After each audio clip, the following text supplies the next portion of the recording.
Change in PSR का बहुत ही ज्यादा इंपॉर्टेंट कॉन्सेप्ट है। ट्रीटमेंट ऑफ रिजर्व्स क्या होती है? जब रिकॉन्स्टिट्यूशन होता है बैलेंस शीट, रिकॉन्स्टिट्यूशन में ना, इसे रिकॉन्स्टिट्यूशन तो वो चेंज इन पीएसआर पे भी अप्लाई होता है, admission, retirement, death, any form of reconstitution. तो रिकॉन्स्टिट्यूशन के टाइम साम्या अगर बैलेंस शीट में लायबिलिटी साइड पे कोई फ्री रिजर्व्स हैं तो उसका क्या करते हैं? ओल्ड रेशियो में, बी स्पेसिफिक, ओल्ड रेशियो में डिस्ट्रीब्यूट कर देते हैं। जनरल रिजर्व हो, कोई भी रिजर्व हो, अक्यूमुलेटेड लॉसेस ओल्ड रेशियो में राइट ऑफ कर देते हैं। वर्कमैन कॉम्पेंसेशन रिजर्व पे हमने पीएचडी कर रखी है, आईएफआर पे हमने पीएचडी कर रखी है, तो ये चीजें तो हमें बहुत अच्छे से आती हैं, तो वो पॉइंट नहीं डिस्कस कर रहा है। पॉइंट क्या डिस्कस करना है? कभी कभी, क्या कहना चाहते हैं? Good evening. कभी कभी स्पेसिफिकली मेंशन्ड होता है क्वेश्चन में, they decide not to alter the reserves. ध्यान से सुनना, अगर कुछ मेंशन नहीं है, वो तो इम्प्लाइड एडजस्टमेंट है ना, कि अगर कुछ मेंशन नहीं है तो क्या करते हैं? रिजर्व्स को ओल्ड रेशियो में डिस्ट्रीब्यूट कर देते हैं, लॉसेस को ओल्ड रेशियो में राइट ऑफ कर देते हैं। तो हम कॉन्सेप्ट ही कौन सा कर रहे हैं? नॉर्मली इसका क्वेश्चन चेंज इन पीएसआर में ही आता है, बट किसी में भी आ सकता है। Normally change in PSR concept same है, किसी में भी आए, अप्लाई ऐसे ही होगा। कैसे होगा? स्पेसिफिकली मेंशन्ड होगा, they decide not to distribute the reserves, they decide to carry forward the reserve in the new balance sheet, they decide not to alter the reserves। एक ही बात है सारी। they decide not to distribute the reserves, they decide to carry forward the reserve in the new balance sheet, they decide not to alter the reserves। ये सब एक ही बात है। तो कब अप्लाई होगा? जब क्वेश्चन में स्पेसिफिकली मेंशन्ड होगा। तो पहला स्टेप तो ये होगा कि आपका आइडेंटिफाई करना कि रिजर्व डिस्ट्रीब्यूट हो रहे हैं या नहीं हो रहे हैं। कुछ मेंशन नहीं है क्वेश्चन में, तो जो रूल्स हम अभी तक करते आए हैं वही होंगे। लेकिन अगर लिखा है कि they decide not to alter the reserves, तो सर वो कह रहे हैं कि रिजर्व डिस्ट्रीब्यूट नहीं करना। अगर रिजर्व डिस्ट्रीब्यूट नहीं करना तो रिजर्व कहां से क्रिएट हुआ होगा? पास्ट प्रॉफिट में से। ओल्ड रेशियो था, लेट अस अज्यूम 3:2:1 एबीसी। अब न्यू रेशियो है 1:1:1। तो पुराना रिजर्व था 3:2:1। हमने अपने प्रॉफिट्स सैक्रिफाइस करके रिजर्व क्रिएट करा था। अब रेशियो चेंज हो गया 1:1:1। तो यश कहता छोड़ो ना, कैसी छोटी बातें करते हो, रिजर्व डिस्ट्रीब्यूट क्यों करना, इसको आगे कैरी फॉरवर्ड करते हैं, हम ही तो हैं, कोई नया पार्टनर थोड़ी ना आया है। तो नुकसान किसका होगा?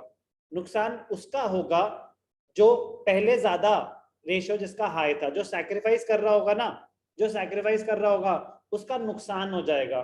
क्यों? पहले उसका शेयर था 3/6, 3:2:1 में मेरा शेयर पहले क्या था? 3/6, 50%। अब न्यू रेशियो में 1:1:1 में मेरा शेयर है 1/3, 33%। तो मेरा शेयर तो कम हो गया। जो रिजर्व 3:2:1 में बट जाना चाहिए था, आपने कहा नहीं बटेगा, इसको आगे कैरी फॉरवर्ड करते हैं। अब आगे जाके जब उसका बेनिफिट मुझे मिलेगा तो न्यू रेशियो के हिसाब से मिलेगा। तो पास्ट प्रॉफिट्स में मेरा नुकसान हो गया, यस और नो? ये क्या कोई नए प्रॉफिट्स थे? ये तो पहले से ही पड़े हुए थे। कह रहे आगे जाके जो हम कमाएंगे वो नए रेशियो में डिस्ट्रीब्यूट हो, समझ आता है, बट जो पुराने प्रॉफिट्स हैं वो तो ओल्ड रेशियो में डिस्ट्रीब्यूट हो जाने चाहिए थे। लेकिन अगर स्पेसिफिकली मेंशन्ड है कि do not alter the reserves, do not distribute the reserves, तो नहीं करोगे। लेकिन कह रहे सर फिर तो वायलेशन हो जाएगी। रूल होता है no partner should be at a gain और at a loss because of reconstitution. Reconstitution की वजह से किसी का विंडफॉल गेन या प्रॉफिट नहीं होना चाहिए। जो है शेयर एक्वायर कर रहे हैं, कि अगर आपका शेयर बढ़ रहा है तो आप उसके लिए गुडविल कॉम्पनसेशन दे रहे हो, आप खरीद रहे हो शेयर, आपका कोई प्रॉफिट नहीं हो रहा। कोई पुराना रिजर्व है तो पुराने पार्टनर्स में ओल्ड रेशियो में बांट दो, नए पार्टनर को उसका कोई बेनिफिट नहीं मिलेगा। यस और नो? तो ऐसे कैसे डिसाइड कर ले not to alter the reserves? कह रहे रुको ना, पहले आप कैलकुलेट करो आपका नुकसान कितना हो रहा है। तो ध्यान से देखेंगे। केस समझ आ गया? क्वेश्चन में स्पेसिफिकली मेंशन होगा the partners decide not to alter the reserves, तब अप्लाई होगा ये। एग्जाम्पल समझते हैं। ABC old ratio 3:2:1, new ratio 1:1:1। Balance sheet में लाइबिलिटी साइड पे जनरल रिजर्व आता है 60,000। केस 1 कोई इंफॉर्मेशन नहीं है कि क्या करना है। अगर कुछ मेंशन नहीं है कि क्या करना है तो प्रीतिश क्या करेंगे, इसको ओल्ड रेशियो में डिस्ट्रीब्यूट कर देंगे 3:2:1 में। यस और नो? तो वो तो नॉर्मल केस हो गया कि case 1 general reserve 60,000 old ratio में डिस्ट्रीब्यूट कर दो 30,000 20,000 10,000। तो ये तो बचपन से करते आए हैं हम। पॉइंट क्या सीखना है, अगर क्वेश्चन में लिखा है they decide not to alter the reserves, they decide to carry forward the reserves in the new balance sheet, तो ध्यान से देखना इम्पैक्ट क्या होगा। अगर if the general reserve is distributed in the old ratio तो ए को कितने मिलते 30,000, बी को कितने मिलते 20,000, सी को कितने मिलते 10,000। बट डिसाइड हुआ कि मत डिस्ट्रीब्यूट करो। अगर डिस्ट्रीब्यूट नहीं करते आफ्टर रिकॉन्स्टिट्यूशन तो जो भी होगा वो न्यू रेशियो में होगा। यस और नो?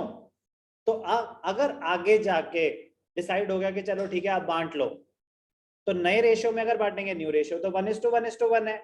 ए को कितना मिलेगा 20,000, बी को कितना मिलेगा 20,000 और सी को कितना मिलेगा 20,000। क्या रिजर्व्स के लिए कोई नया एफर्ट हुआ था? कह रहे तो पास्ट एफर्ट्स के हैं। तो बिना बैठे, बिना कोई काम करे, मतलब बैठे बैठे बिना कोई काम करे सी को प्रॉफिट हो गया 10,000 का। जिस रिजर्व में से उसको सिर्फ 10,000 मिलने चाहिए थे, अगर आगे जाके कैरी फॉरवर्ड कर दिया तो नए रेशियो के हिसाब से तो उसको 20 मिलेंगे। बट क्या उसके लिए उसने कोई मेहनत करी? नो। और जिसमें से ए को 30 मिलने चाहिए थे, ए को तो 20 मिलेंगे, ए का तो नुकसान हो गया। No partner should be at a gain और एट अ लॉस, वायोलेशन हो गई रूल की। These reserves were created out of profits earned before reconstitution, so they were created out of past profits and must have been adjusted in the old ratio. If the partners decide to carry forward the reserves, if they decide not to alter the reserves, A will be at a loss of 10,000 and C will be at a profit of 10,000. Yes or no? यहाँ तक clear है सब कुछ Aditi? This will violate the rule that no partner should be at a gain or at a loss. तो क्या करें? But if C gives, C कह रहा है अच्छा यार क्या क्यों परेशान हो रहा है, आगे कैरी फॉरवर्ड करते हैं। A को प्रॉब्लम है, B को कोई प्रॉब्लम है, B को तो पहले भी 20 मिल रहे थे क्योंकि उसका शेयर पहले भी 2/6 था, अभी भी 1/3 है, उसको तो शेयर चेंज ही नहीं हुआ। तो क्या B का कोई नुकसान? नुकसान उसका जिसका शेयर कम हो गया। C कहता है A को कि क्यों परेशान हो रहा है, कह रहा है मेरा 10,000 का लॉस हो रहा है। तो अगर C A को 10,000 रुपए दे दे, अभी ये ले पकड़ 10,000 रुपए, C की कैपिटल से A की कैपिटल में 10,000 ट्रांसफर कर दो, तो C के 10,000 कट गए, A को 10,000 मिल गए। आगे जाके जब डिस्ट्रीब्यूट होगा तो A को 10,000 कम मिलेंगे जो उसको ऑलरेडी मिल चुके हैं। तो क्या A का कोई लॉस होगा? C को पूरे 20 मिलेंगे जबकि 10 वो पहले अपनी जेब से दे चुका है, तो नेट इंपैक्ट तो उसको 10 ही मिल रहे हैं। तो अगर अभी C 10,000 रुपए A को दे दे तो फिर क्या A को कोई दिक्कत होगी रिजर्व कैरी फॉरवर्ड करने में? No. If C gives 10,000, if C gives 10,000 to A, the violation can be prevented and they can carry forward the general reserve in the new balance sheet. Yes or no? तो क्या हुआ, अगर C 10,000 A को दे दे तो problem solve हो जाएगी। तो sir फिर ये क्या इतनी लंबी हमें कैलकुलेशन करनी पड़ेगी कि ओल्ड रेशियो में मिलते तो कितने मिलते, न्यू रेशियो में मिलेंगे तो कितने मिलेंगे, फिर हम कंपेयर कर रहे हैं कि अच्छा बताओ आपका कितना नुकसान हुआ, अच्छा बताओ आपका कितना प्रॉफिट हुआ। कह रहे नहीं, इसका एक बड़ा सिंपल सा शॉर्टकट है, बड़ा एक सिंपल सा शॉर्टकट है। आप एंट्री पास कर दो गेनिंग टू सैक्रिफाइसिंग, आप एंट्री पास कर दो gaining partners capital account debited to sacrificing partners capital account. जब भी कॉन्सेप्ट आए not to alter the reserves, तो जितने भी रिजर्व्स हैं उससे आप एंट्री पास कर दो गेनिंग टू सैक्रिफाइसिंग, तो यही इंपैक्ट आ जाएगा। मैं अभी करके दिखा रहा हूं। बट कैसे, हो क्या रहा है, आपका शेयर सैक्रिफाइस, आप जितना सैक्रिफाइस कर रहे हो उतना ही तो नुकसान होगा आपका। आपका प्रॉफिट शेयरिंग रेशियो कम हो गया, तभी तो आगे जाके कम मिल रहे हैं। तो कह रहे जितना कम हो गया उतना अभी कॉम्पनसेट कर दो, तो प्रॉब्लम सॉल्व हो जाएगी। कैलकुलेशन से समझाता हूं, ध्यान से देखना। ए का ओल्ड रेशियो क्या था, 3:2:1। न्यू रेशियो क्या है, 1:1:1। तो ए को पहले कितने मिल रहे थे, 3/6, अब कितने मिल रहे हैं, 1/3। तो अगर आपने कैलकुलेट करा तो ए का सैक्रिफाइसिंग रेशियो क्या है, 1/6। बी को कोई फर्क नहीं पड़ रहा, सी का सैक्रिफाइसिंग रेशियो 1/6 है, इसका मतलब वो गेन कर रहा है। यस और नो, यस और नो।